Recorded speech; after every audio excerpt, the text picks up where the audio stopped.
Bom dia, meus queridos amigos do PL 60 mais. Uma segunda-feira maravilhosa, hoje é dia 20 de julho, são exatamente 9h30 da manhã. Fazer questão de gravar aqui na sacada de nossa casa, com essas flores vindo aqui atrás, né?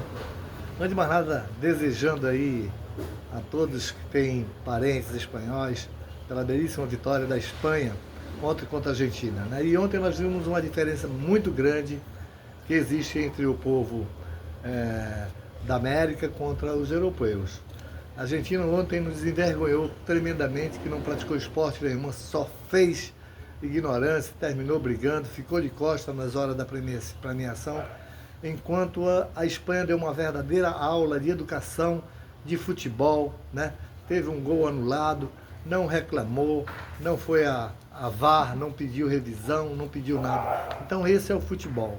Isso é o que a gente deseja para todas aquelas pessoas que praticam, né, na sua vida as boas coisas. Mas hoje eu quero ler aqui um texto que Dona Regina copiou de uma atriz e que me fez refletir muito. E é exatamente tudo que nos diz no momento atual, no momento de hoje, né? Quando diz assim: quando foi que nós nos acostumamos ao absurdo? Como pode um povo que ama tanto o futebol, que briga, discute, sofre e exige o máximo de seus jogadores, permanecer tão calado diante de coisas tão graves que está acontecendo na política?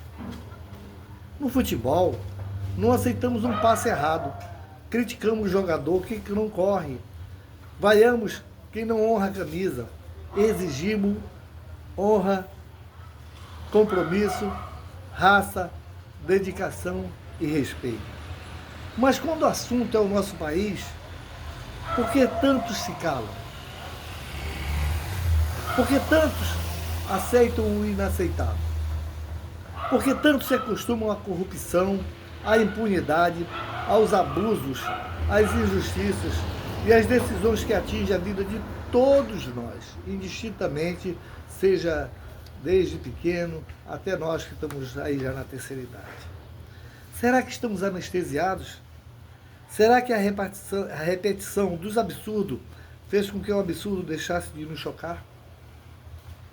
Porque é isso que acontece quando uma sociedade se acostuma com o errado.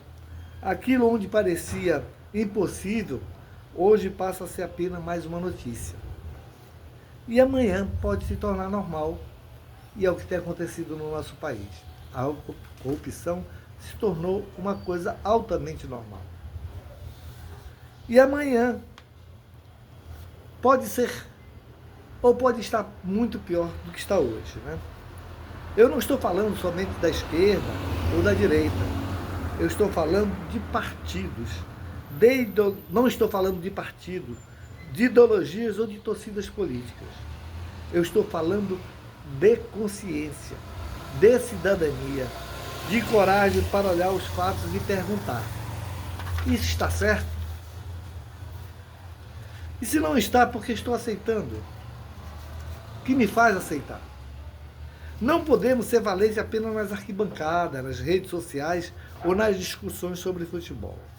Um país não é transformado apenas por políticos. Um país também é transformado ou destruído pelo silêncio de seu povo. Quando se cala, silencia. A omissão também é uma escolha. O silêncio diante da injustiça pode parecer prudência, mas muitas das vezes é apenas medo. E o medo, quando se torna coletivo, pode transformar um povo inteiro em espectador da própria história. Nós não precisamos concordar em tudo. Não precisamos pensar da mesma maneira. Mas precisamos recuperar a capacidade de nos indignar, de questionar, de fiscalizar, de não aceitar qualquer coisa apenas porque alguém quer que admiramos por estar envolvido. Porque quando defendemos uma pessoa acima dos princípios, deixamos de ser cidadãos e passamos a ser torcedores. E política não pode ser torcida. Política é a vida real de cada um de nós. É o dinheiro que sai do nosso bolso. É a segurança de nossas famílias.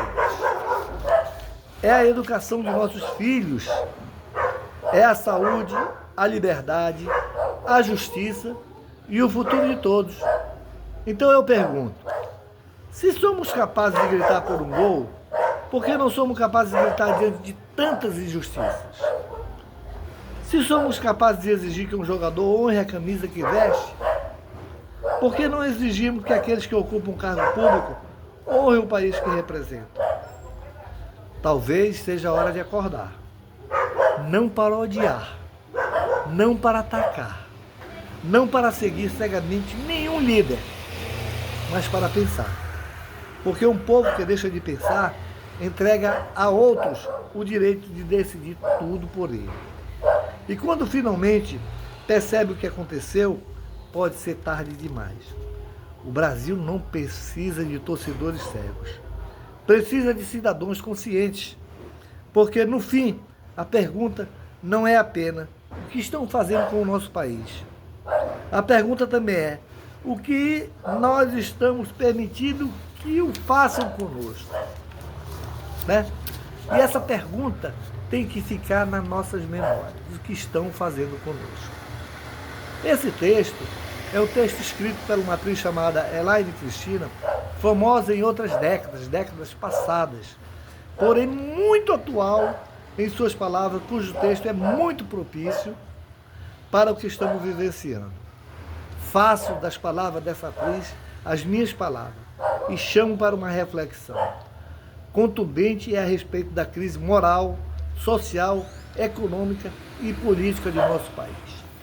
Faça fazer você valer também. Fale, exige, né? Você que tem mais idade, como eu, vá nos lugares onde não tem a placa de sinalzinho dizendo que ali tem que ter uma placa de prioridade. Faça com que o Estatuto do Idoso, né, seja colocado em prática e a Lei 10.741.